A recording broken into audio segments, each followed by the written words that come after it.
وهذا صراط ربك مستقيما قد فصلنا الآيات لقوم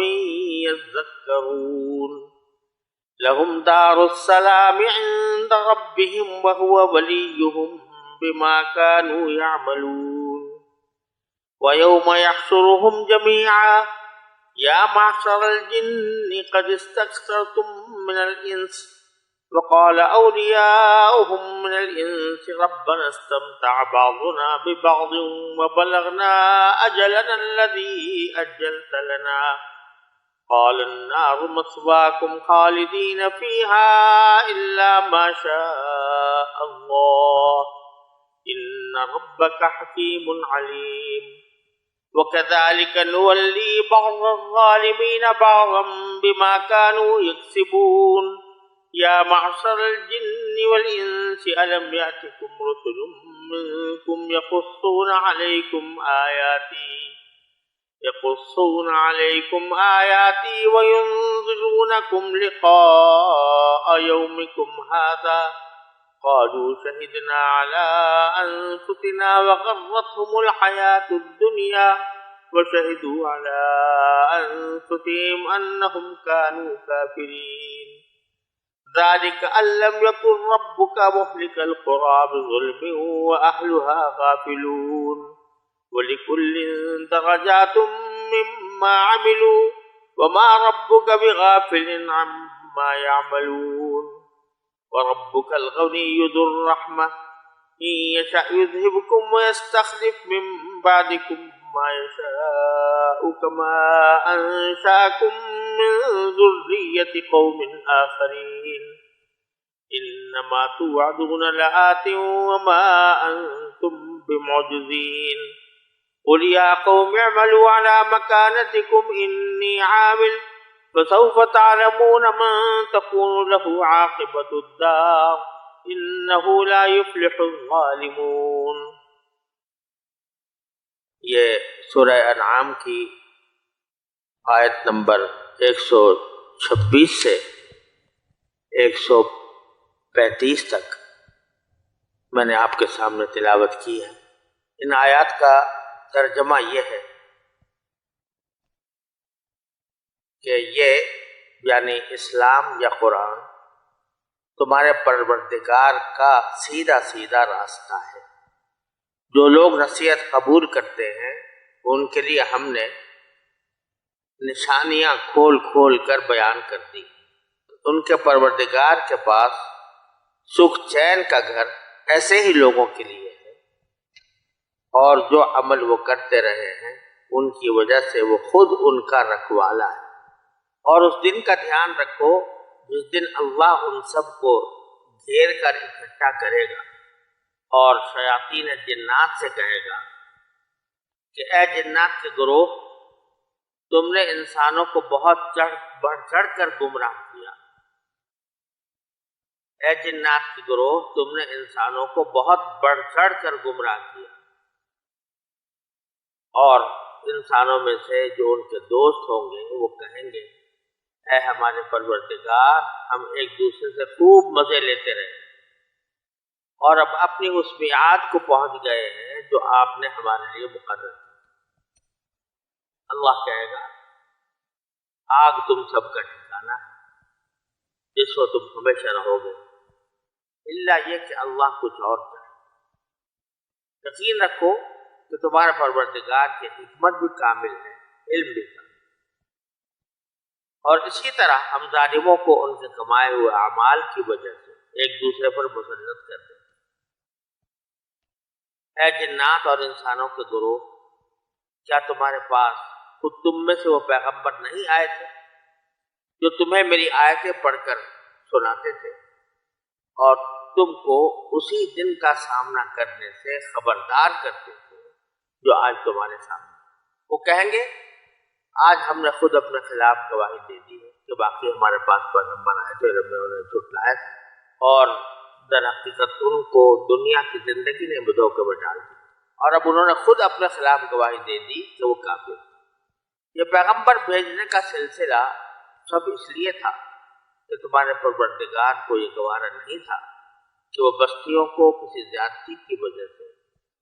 اس حالت میں ہلاک کر دے کہ اس کے لوگ بے خبر، اور ہر قسم کے لوگوں کو مختلف درجات ان کے اعمال کے حساب سے ملتے ہیں جو انہوں نے کیے ہوئے ہوتے ہیں، اور جو اعمال بھی وہ کرتے ہیں تمہارا پروردگار ان سے غافل نہیں، اور تمہارا پروردگار ایسا بے نیاز ہے جو رحمت والا بھی ہے، اگر چاہے تو وہ تم سب کو دنیا سے اٹھا لے اور تمہارے بعد جس کو چاہے تمہاری جگہ لے آئے، جیسے اس نے تم کو کچھ اور لوگوں کی نسل سے پیدا کیا۔ یقین رکھو کہ جس چیز کا تم سے وعدہ کیا جا رہا ہے اس کو آنا ہی آنا، اور تم اللہ کو عاجز، اے پیغمبر ان لوگوں سے کہو کہ اے میری قوم، تم اپنی جگہ اپنے طریقے کے مطابق عمل کرو، میں اپنے طریقوں کے مطابق عمل کر رہا ہوں، پھر جلد ہی تمہیں معلوم ہو جائے گا کہ اس دنیا کا انجام کس کے حق میں نکلتا ہے۔ یہ حقیقت اپنی جگہ ہے کہ ظالم لوگ فلاح نہیں پاتے۔ ان آیات کریمہ میں اللہ تبارک و تعالی نے سابق پچھلی آیات کے اندر جو شرک کی تردید کی گئی تھی اور اس کی مثال بیان کی گئی تھی کہ جو لوگ بدعمالیوں میں اور نافرمانی میں مبتلا رہتے ہیں تو اللہ تبارک و تعالیٰ ان کے سینے کو تنگ کر دیتا ہے یہاں تک کہ وہ قبول حق کے لیے تیار نہیں ہوتے۔ تو اب بتایا جا رہا ہے کہ رسول کریم صلی اللہ علیہ وسلم نے اپنا فرض تبلیغ تو ادا فرما دیا، اب ان کی فکر میں رہنے کے بجائے وہ خود اس راستے کی طرف متوجہ ہوں جو اللہ تعالیٰ نے ان کو دکھایا ہے۔ چنانچہ فرمایا وَهَذَا صِرَاطُ رَبِّكَ مُسْتَقِيمٌ، اور یہ تمہارے پروردگار کا سیدھا سیدھا ہاذا سے مراد یعنی جو اشارہ کیا جا رہا ہے وہ قرآن کی طرف بھی ہو سکتا ہے اور اسلام کی طرف بھی ہو سکتا ہے۔ تو خلاصہ یہ کہ قرآن کریم یا اس قرآن کریم کا بتایا ہوا دین یعنی اسلام تمہارے پروردگار کا سیدھا سیدھا، اس میں کوئی پیچ و خم نہیں ہے، اس میں کوئی پریشانی نہیں ہے، تو بس اس کو اختیار کر لو اور اسی پر چلتے رہو۔ دوسرے لوگ جو ہیں وہ کیا کہہ رہے ہیں اور کیا ضد کر رہے ہیں، کیسے عناد کا برتاؤ کر رہے ہیں، اس طرف آپ کو بہت توجہ دینے اور فکر مند ہونے کی ضرورت ہے۔ قد فصلنا الآیات لقوم یذکرون، جہاں تک دلائل اور نشانیوں کا تعلق ہے ہم نے کھول کھول کر بیان کر دی ساری دنیا کے سامنے، لیکن یہ فائدہ اس سے وہی اٹھاتے ہیں لقوم یذکرون جو نصیحت کے طالب ہیں، جو نصیحت کو قبول کرتے ہیں، تو ان کے لیے یہ آیات، یہ دلائل، یہ نشانیاں یہ کافی ہو گئی ان کو رائے مستقیم پر لانے کی۔ اور جو لوگ کے ضد اور عناد کا رویہ اختیار کر رہے ہیں ان کے اب فکر کرنا بیکار ہے، کیونکہ انہوں نے خود اپنے اعمال کی وجہ سے اپنے دلوں پر مہر لگا لی ہے، اور اسلام کی طرف ان کی پیش قدمی ان کو ایک بڑا زبردست بوجھ معلوم ہے۔ اب جو لوگ کہ نصیحت حاصل کرتے ہیں قرآن سے ان کے بارے میں فرمایا لہم دار السلام، ان کے پروردگار کے پاس سکھ چین کا گھر ایسے ہی لوگوں کے لیے۔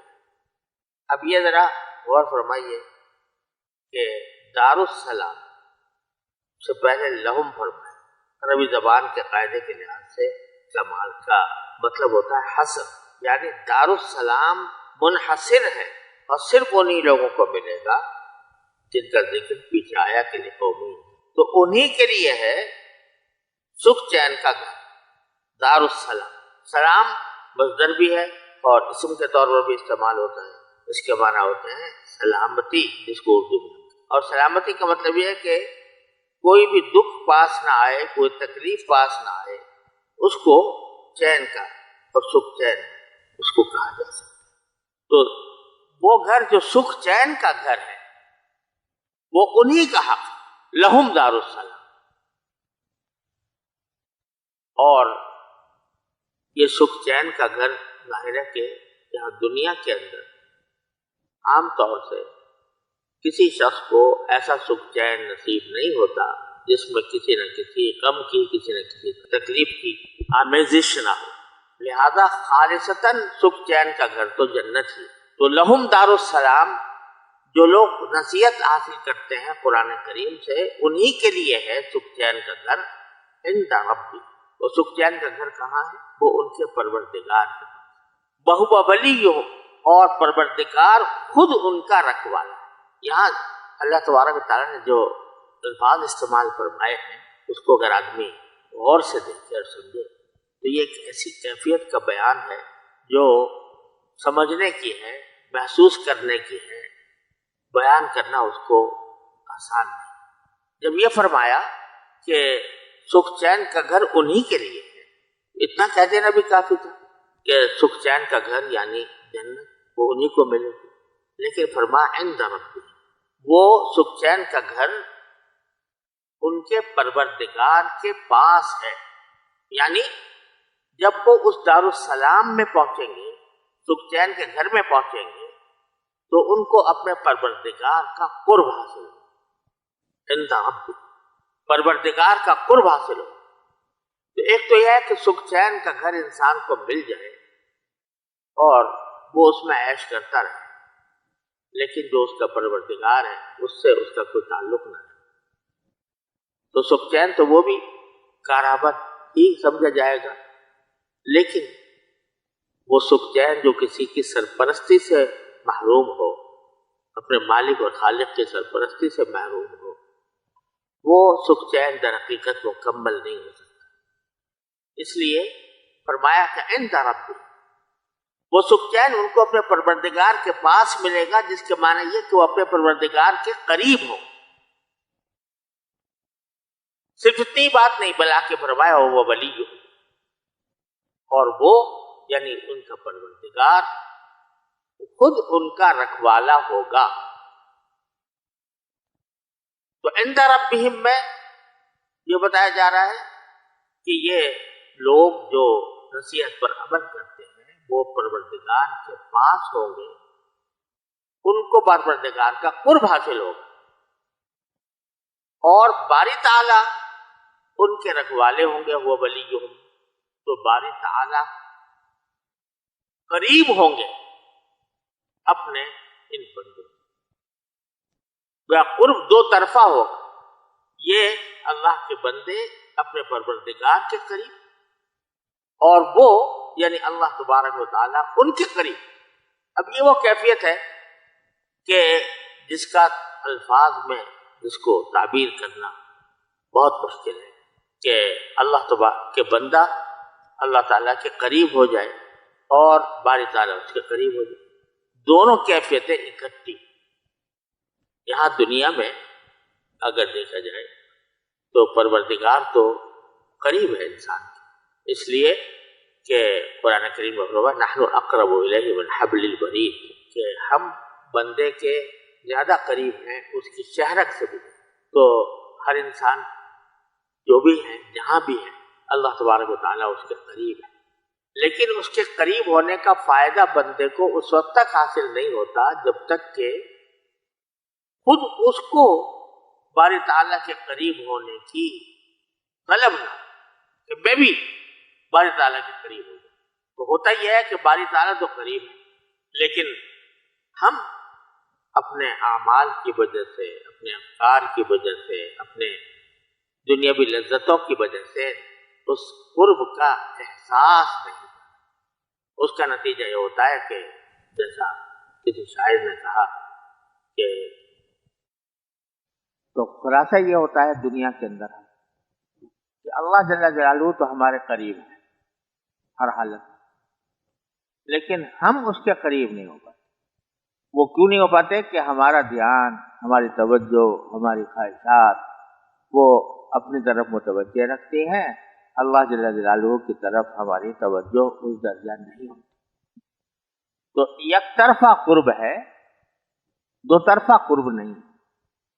اور اسی دو طرفہ حصول کے لیے میں نے شعر کہا تھا کہ بڑی دور ہے ابھی جان کی مسافت، جو دیا ہے قرب تو نے تو شعور بھی آتا. تو یہ اللہ تبارک و تعالیٰ کا قرب تو حاصل ہے، لیکن اس کا شعور نہیں، اس کی وجہ سے یہ قرب یک طرفہ ہے۔ یہاں اللہ تبارک و تعالیٰ فرما رہے ہیں کہ لہم دار السلام عند ربہم وہو ولی، کہ دار السلام ان کو ملے گا، اور کہاں ملے گا؟ ان کے پروردگار کے پاس، جس کا معنی ہے کہ وہ خود بھی اللہ کے قریب ہو جائیں اور اللہ ان کے قریب ہوگا۔ تو دو طرفہ قرب کی یہ نعمت وہیں پر حاصل ہوگی۔ بما کانوا یعملون، یہاں پر یہ بھی بتا دیا کہ یہ قرب حقیقت میں تو اللہ جل جلالہ کی عطا ہوتی ہے، اللہ تعالیٰ کی عطا ہوتی ہے، اور اگر انسان کو یہ دارالسلام ملتا ہے تو وہ خالصتاً اللہ تبارک و تعالیٰ کے فضل و کرم سے ملتا ہے، لیکن سبب بنتے ہیں ان کا اعمال ہی، اس کا اعمال بما کانوا یعملون۔ لہذا کوئی شخص اگر یہ سمجھ بیٹھے کہ میں اللہ تعالیٰ کے قرب کا تصور کرتا ہوں، میں بس ہر وقت اللہ تعالیٰ کے ذکر میں رہتا ہوں، اسی کا خیال میں رہتا ہوں، اسی کے دھیان میں رہتا ہوں، تو مجھے قرب تو حاصل ہو گیا اللہ تبارک و تعالیٰ، لہذا مجھے کسی عمل کرنے کی حاجت نہیں۔ تو یہ دھوکے کی بات ہے، اس لیے واضح فرما دیا کہ یہ جو مرتبہ ہے دو طرفہ قرب کا، یہ بھی عمل ہی سے حاصل ہوگا، ایسے ہی بیٹھے بیٹھے نہیں ہو جائے گا، عمل کرنا ضروری، بما کانوا یعملون۔ تو یہ بات سمجھنے کی ہے کہ جیسا کہ حضرت سری سقطی رحمۃ اللہ علیہ سے مروی ہے کہ انہوں نے فرمایا کہ جو شخص یہ سمجھے کہ میں اپنے عمل کی وجہ سے جنت پالوں گا، تو وہ بیکار اپنا وقت ضائع کر رہا ہے، اپنے آپ کو مشقت میں ڈال رہا ہے، محض عمل کی بنیاد پر جنت نہیں ملتی۔ اور اگر کوئی شخص یہ سمجھے کہ بغیر عمل کے جنت پالوں گا، تو وہ اپنے آپ کو دھوکہ دے۔ لہذا عمل کرنا بھی ضروری، اور یہ بھی سمجھنا ضروری کہ عمل کا لازمی نتیجہ جنت نہیں، بلکہ عمل کے ساتھ جب تک فضل الہی شامل نہ ہو اس وقت تک وہ نہیں پہنچ سکتا۔ تو یہاں اسی طرح اشارہ فرمایا گیا کہ ہے تو باری تعالیٰ ان کا کارساز، رکھوالا، وہ ولی ہو، لیکن یہ ولی جو بنا، اس کا ان کو جو کارساز بنا، تو یہ اس وجہ سے کہ انہوں نے وہ عمل کیے جو ان سے مطلوب تھا۔ تو اس سے عمل کی اہمیت اللہ تبارک و تعالیٰ نے بات کی۔ وَيَوْمَ يَحْشُرُهُمْ جَمِيعًا، اور اب ذرا فرماتے ہیں کہ اس دن کا دھیان کرو جب اللہ تعالیٰ ان سب کو اکٹھا کرے، اور کیونکہ سیاق چل رہا ہے مشرکین کا اور بد عمل لوگوں کا، تو مراد یہاں پر بظاہر وہی، چنانچہ آگے خطاب بھی انہی سے، اور اس وقت خطاب فرمایا جائے گا جنات سے کہ یا معشر الجن، اے جنات کی گروہ، قد استکثرتم من الانس، تم نے انسانوں سے بڑھ چڑھ کر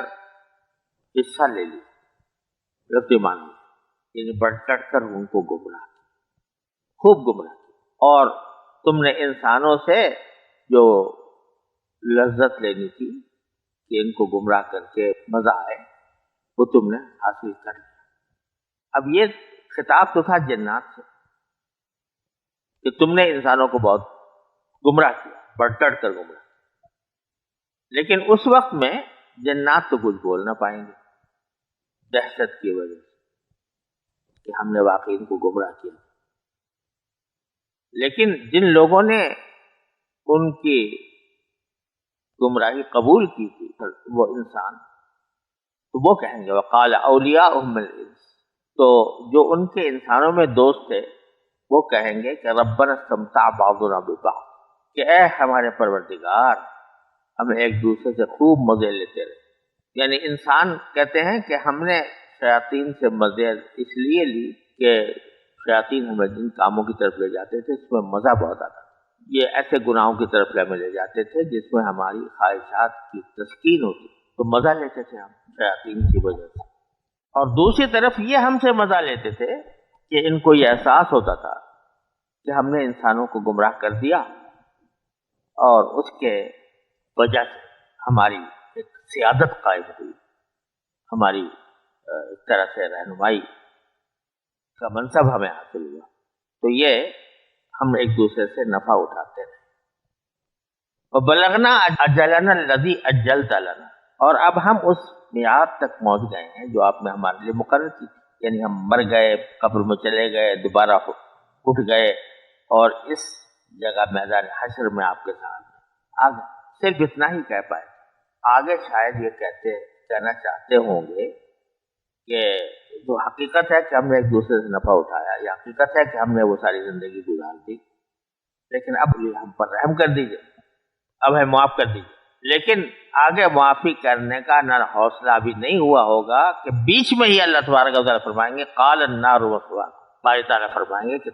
آگ تمہارا ٹھکانہ ہے. یعنی بظاہر جملہ ان کا ناتمام نظر آ رہا ہے کہ یہ کہنے سے کیا حاصل کہ ہم ایک دوسرے سے فائدہ اٹھاتے رہے، لذت لیتے رہے، اور اب ہماری میعاد آ گئی. آگے تو یہ کہنا چاہیے تھا کہ ہم گمراہی میں تھے، اس گمراہی کو آپ معاف کر دیجئے. قبل اس کے کہ وہ یہ بات کہتے، اللہ تبارک و تعالیٰ نے فرمایا کہ یہ جو تمہارے دل میں ہے وہ بات وہ سننے کے لائق بھی نہیں، لہذا آگ ہی تمہارا ٹھکانہ ہے، خالدین فیہا، جس میں ہمیشہ رہو. الا ما شاء اللہ، الا یہ کہ اللہ کچھ اور چاہے. یہ ایک ایسا جملہ ہے کہ یہ اور بھی جگہ قرآن کریم میں استعمال کیا. خالدین فیہا ما دامت السماوات والارض الا ما شاء ربک. کئی جگہ یہ استثناء آیا ہے کہ یہ ہمیشہ رہیں گے، الا یہ کہ اللہ کچھ اور. یہ استثناء کا صحیح مطلب تو اللہ تعالیٰ ہی جانتے ہیں، لیکن بظاہر اس سے دو حقیقتوں کی طرف اشارہ مقصود. ایک یہ کہ کافروں کے عذاب و ثواب کا فیصلہ کسی سفارش یا اثر و رسوخ کی وجہ سے تبدیل نہیں ہوتا، بلکہ اس کا تمام تر فیصلہ خود اللہ تعالیٰ کی مشیت کی بنیاد پر ہوگا، اور یہ مشیت اس کی حکمت اور علم کے مطابق ہوگی، جیسا کہ آگے فرمایا ان ربک حکیم علیم. دوسری حقیقت جو اس استثناء سے ظاہر فرمائی گئی ہے وہ یہ ہے کہ کافروں کو ہمیشہ جہنم میں رکھنا معاذ اللہ تعالیٰ کی کوئی مجبوری نہیں. لہذا اگر بالفرض اس کی مشیت یہ ہو جائے کہ کسی کو باہر نکال لیا جائے تو یہ عقلی اعتبار سے ناممکن نہیں، کیونکہ اس کی اس مشیت کے خلاف کوئی اسے مجبور نہیں کر سکتا. یہ اور بات ہے کہ اس کی مشیت اس کے علم اور حکمت کے مطابق یہی ہو کہ کافر ہمیشہ جہنم میں. بتلانے کا منظور ہے کہ یہ کافروں کو ہمیشہ جہنم میں رکھنا یہ کوئی ایسا نہیں ہے کہ اللہ تعالیٰ کے اوپر کسی نے فرض کر دیا ہے کہ آپ ہمیشہ ان کو جہنم میں رکھیں گے. یہ فیصلہ اللہ تبارک و تعالیٰ اپنی مشیت سے پہلے کیا ہے. مشیت ہی کا تقاضا کچھ اور ہو تو عین ممکن ہے، عقلی طور پر عین ممکن کہ وہ اس کے خلاف فیصلہ کوئی کر دے. لیکن دوسری آیات سے معلوم ہوتا ہے کہ اس کی حکمت اور علم کا تقاضا یہی ہے کہ وہ ان کو ہمیشہ جہنم میں رکھے. لیکن الا ما شاء اللہ، الا ما شاء ربک فرما کر ایک ایسی حقیقت کی طرف اشارہ فرمایا ہے کہ جو کچھ ہے وہ ہماری مشیت پر محفوظ ہے، اور ان کا ہمیشہ جہنم میں رہنا یہ بھی ہماری مشیت کی وجہ سے، کسی مجبوری کی وجہ سے. اس لیے یہ بات فرمائی. واللہ سبحانہ وتعالی ان ربک حکیم علیم، بے شک تمہارا پروردگار حکمت میں بھی کامل ہے، علم میں بھی. وَكَذَلِكَ نُوَلِّي بَعْضَ الظَّالِمِينَ بَعْضًا بِمَا كَانُوا يَكْسِبُونَ. پھر اپنے سنت کا اس طرح ذکر فرمایا کہ جس طرح یہ ہوا کہ انسان جب اپنے اوپر ظلم کرنے ٹھان لیتا، یعنی خود وہ اپنے آپ کو اپنے نفسانی خواہشات کے حوالے کر دیتا ہے۔ تو یہی وہ موقع ہے کہ جب شیاطین اس کے اوپر مسلط ہوتے ہیں۔ یہ خوب سمجھ لینا چاہیے کہ گناہ کا ہمیشہ اصل داعیہ شیطان نہیں ہوتا، بنیاد انسان کا نفس ہوتا ہے، انسان کی نفسانی خواہشات ہوتی ہیں۔ اصل محرک اور داعیہ ان خواہشات کی طرف سے پیدا ہوتا ہے کسی گناہ کا داعیہ۔ جب وہ داعیہ پیدا ہو جاتا ہے تو اب شیطان اس داعیے کو تقویت دینے کے لیے انسان کو بھیجتا ہے۔ تو پہلے جب داعیہ پیدا ہوا کسی گناہ کا نفسانی خواہشات کی وجہ سے کسی انسان کے اندر، تو وہ اس نے اپنی جان پر ظلم کیا اور وہ ایک طرح سے ظالم ٹھہرا۔ اب اس ظالم کے اوپر دوسرا ظالم مسلط ہو جاتا ہے، وہ شیطان۔ تو اسی طرح جیسے کہ یہاں پر ہوا ہے کہ یہ لوگ ایک دوسرے سے مزے اڑا رہے تھے، اور اس لیے اڑا رہے تھے کہ ہر ایک کے اندر اپنے ذاتی خواہشات کا ایک سمندر تھا، اور اس نے اس کو غلط راستے پر ڈالا ہوا تھا، وہ ظالم بن چکے تھے، تو شیطان نے اس کے اوپر حملہ کر کے اس کے اوپر مسلط ہوا۔ کذالک نولی بعض الظالمین۔ تو یہاں سے یہ بات بظاہر سمجھ میں آ رہی ہے قرآن کریم کی اس سیاق سے کہ شیطان کا جو عمل ہے وہ بعد میں، انسان کے نفس کا عمل پہلے آتا ہے۔ ایسا نہیں کہ شیطان مجبور کر دے کسی کہ تم گناہ کرو اور تم مجبور ہو گئے۔ اسی لیے دوسری جگہ قرآن کریم میں شیطان کی طرف سے یہ بات آئی ہے کہ ما کان لی علیکم من سلطان، میرا تم پر کوئی اقتدار تو تھا نہیں کہ تمہیں زبردستی پر دور کر دے، لیکن میرا کام صرف اتنا ہے کہ میں نے تم سے کہا کہ یہ کرو تو تم گھر بیٹھے۔ اس جگہ پر یہ فرمایا کہ شیطان یہ کہے گا کہ میں نے کوئی مجبور نہیں کیا تھا کہ تم ضرور یہ کام کرو، ضرور گناہ کا کام کرو، لیکن میں نے صرف کہا، تم نے مان۔ تو اصل ظلم پیدا ہوتا ہے خود انسان کے اندر، پھر شیطان اس کو ایکسپلائٹ کرتا ہے، اس کو استعمال کرتا ہے، تو اس کے ذریعے وہ آگے بڑھتا ہے۔ تو اب اسی طرح باری تعالیٰ فرماتے ہیں کہ بعض ظالموں کو ہم دوسرے بعض ظالموں پر مسلط کر دیتے ہیں، یعنی علاوہ اس بات کے جو شیطان مسلط ہوتا ہے اس کے علاوہ بھی، جیسا کہ حدیث میں آتا ہے کہ جب بندے بدعمالیوں کا شکار ہو جاتے ہیں تو اللہ تعالیٰ ان پر ظالم حکمران مسلط کر دیتے ہیں۔ تو انہوں نے ظلم کیا بدعمالیوں کی وجہ سے، انہوں نے حرام خوری شروع کی، انہوں نے رشوت ستانی شروع کی، نسبت خوری شروع کی، انہوں نے دھوکہ دینا شروع کیا، تو اللہ تعالیٰ نے ان کے اوپر ایک ظالم حکمران مسلط کیا جو ان کے اوپر ظلم کرتا ہے۔ کذالک نولی بعض الظالمین بعض۔ تو اسی طرح ہم بعض ظالموں کو دوسرے بعض ظالموں کے اوپر مسلط کر دیتے ہیں۔ کیوں؟ بما کانوا یکسبون، کیونکہ انہوں نے کمائی ایسی کی تھی کہ جس کے نتیجے میں ان کو مسلط ہونا تھا۔ تو پہلا ظلم ان کی طرف سے ہوتا ہے کسب کے ذریعے، کمائی کے ذریعے، تو اس کے بعد پھر اس کے اوپر انسان کے اوپر شیطان۔ اب خطاب ہوگا جنات اور انسان دونوں کو، پہلے خطاب صرف جن سے تھا، اب یہ خطاب دونوں سے۔ یا معشر الجن والانس، اے جنات اور انسانوں کے گروہ، الم یاتکم رسل منکم، کیا تمہارے پاس خود تم میں سے پیغمبر نہیں آئے تھے جو تمہیں میری آیتیں پڑھ کر سنائیں، یقصون علیکم آیا، جو میری آیتیں۔ اب یہاں خطاب دونوں سے ہو رہا ہے، جنات سے بھی اور انسانوں سے، اور ان سے کہا جا رہا ہے کہ کیا تمہارے پاس پیغمبر نہیں آئے تھے تم ہی میں سے۔ اس کی وجہ سے ظاہر یہ معلوم ہوتا ہے کہ جس طرح پیغمبر انسانوں کے پاس بھیجے گئے انسانوں کی شکل میں، تو جنات کی طرف بھی پیغمبر بھیجے گئے ہوں جنات کی حد، جنات کی شکل۔ اللہ تبارک و تعالیٰ کی جو سنت ہے جو قرآن کریم میں کئی جگہ بیان ہوئی ہے، وہ ام من امت الا خلا فیہا نذیر، کہ اللہ تعالیٰ ہر امت میں کوئی نہ کوئی آگاہ کرنے والا پیغمبر بھیجتا ہے، تو اس کا تقاضا یہ ہے کہ جنات میں بھی انہی کی نسل سے، انہی کے حیات سے کوئی پیغمبر اللہ تعالیٰ نے بھیجا یا بھیجتے رہے ہوں۔ اور دوسرا احتمال یہ بھی ہے انسانوں کے پاس جو پیغمبر آئے وہ در حقیقت جنات کی طرف بھی مبعوث ہوئے تھے، اور جنات کے کچھ نمائندے ہدایات لے کر پیغمبروں سے جایا کرتے تھے، تو وہ جو ہدایت لے کر جا رہے ہوتے تھے وہ پیغمبر بن جاتے تھے، پیغامبر بن جاتے تھے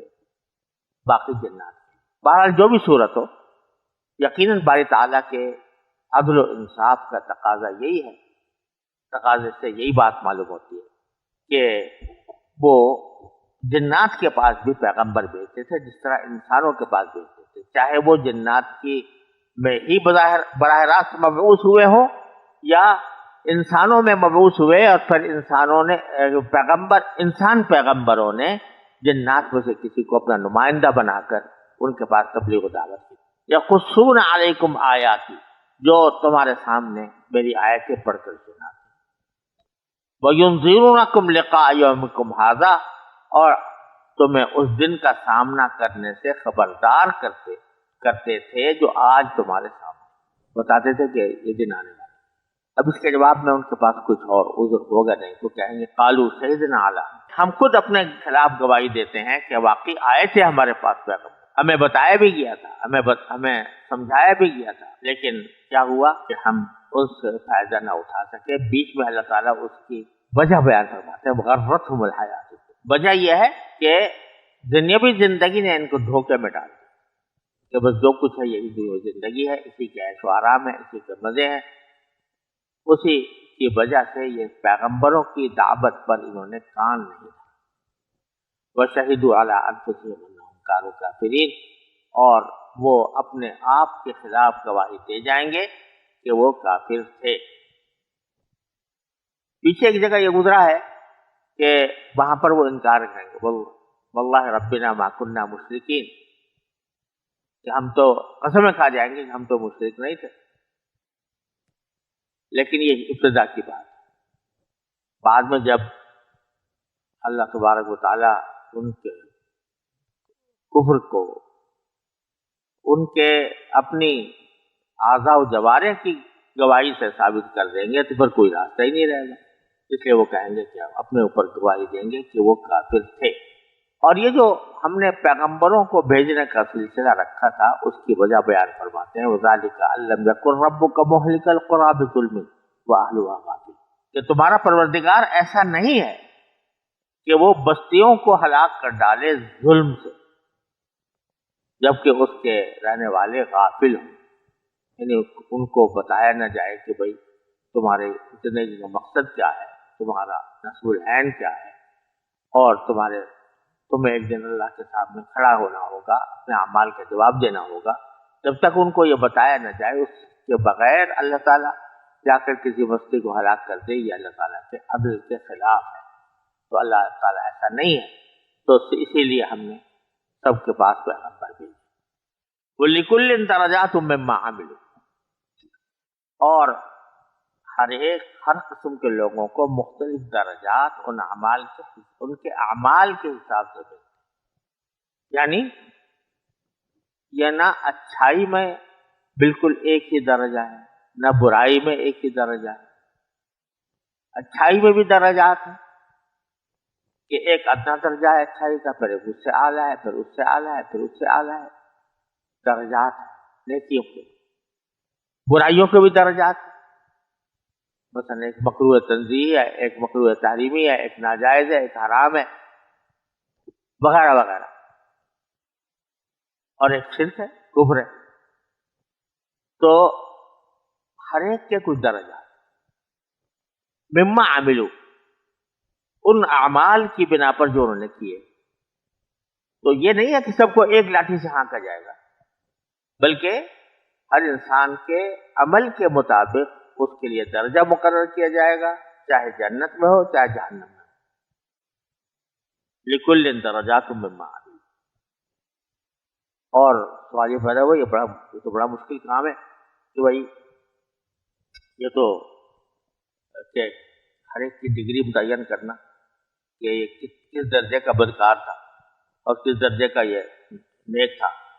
ہر ایک کی ڈگری متعین کر کے اس کے لیے الگ الگ درجات مکمل رکھنا، یہ تو مشکل معلوم ہوتا ہے۔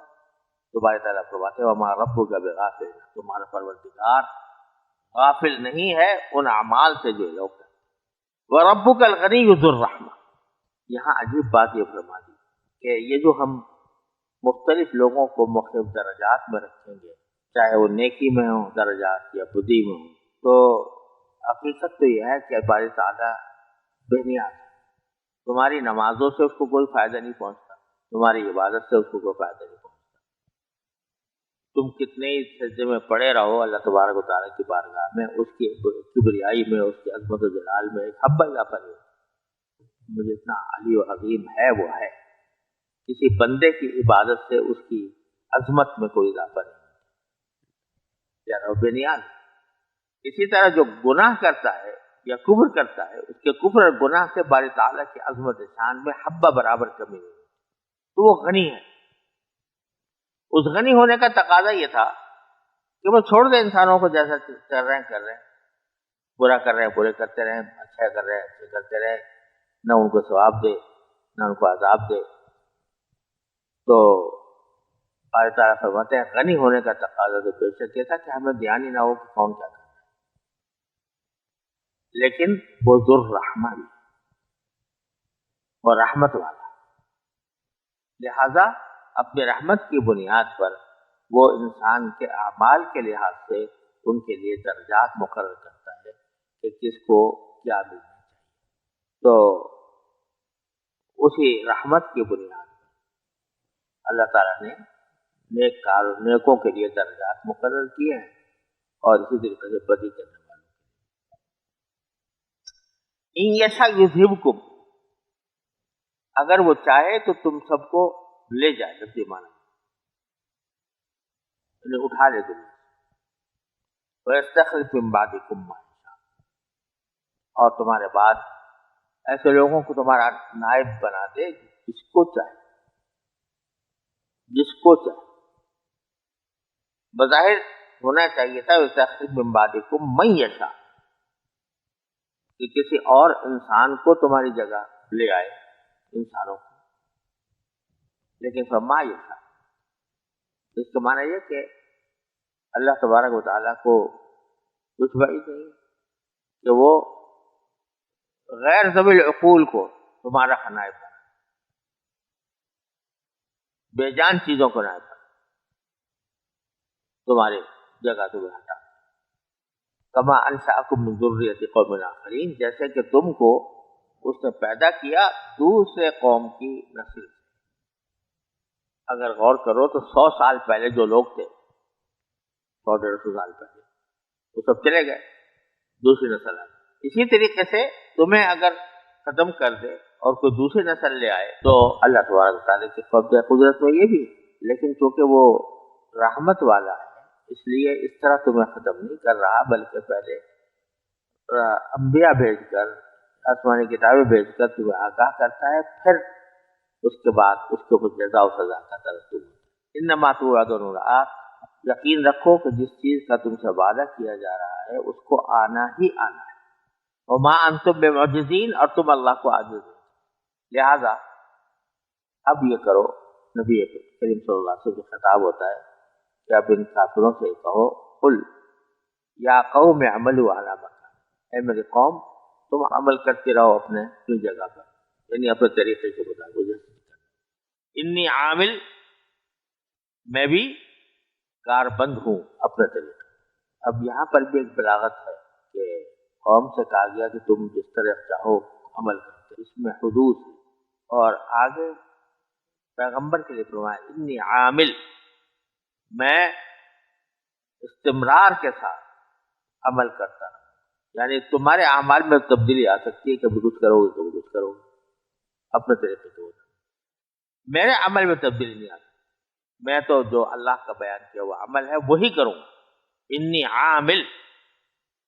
یہ عامل کا جو صیغہ ہے اس میں فاعل کا، یہ استقرار پر، دوام پر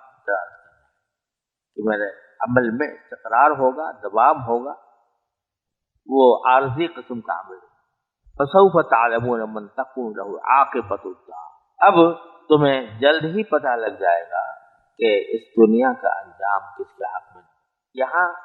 دار سے مراد دنیا بھی ہو سکتی ہے، جس کے مطابق کبھی میں نے ترجمہ کیا کہ عاقبۃ الدار کے معنی اس دنیا کا انجام، دنیا میں رہتے رہتے اس کا انجام کیا ہوگا اور کون اس سے فائدہ اٹھائے گا، یہ تمہیں پتہ لگ جائے گا۔ اور اگر دار سے مراد آخرت لی جائے تو آخرت کا انجام، یعنی انسان جو یہاں دوڑ دھوپ کر رہا ہے تو اس کی دوڑ دھوپ کا منشا یہ ہے کہ اس کو کوئی اچھا مستقر حاصل ہو جائے۔ اب وہ اچھا مستقر کے لیے ساری دوڑ دھوپ ہو رہی ہے،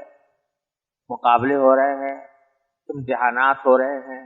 اس اچھے گھر کا جو صحیح انجام ہے وہ جا کر آخرت میں، یعنی جس دار کے لیے سب ایک دوسرے سے آگے بڑھنے کی کوشش کر رہے ہیں کہ ان کو ملے، تو اس کا انجام کس کے لیے ہوگا؟ من تکون لہ عاقبۃ، جس کے لیے وہ انجام ہوگا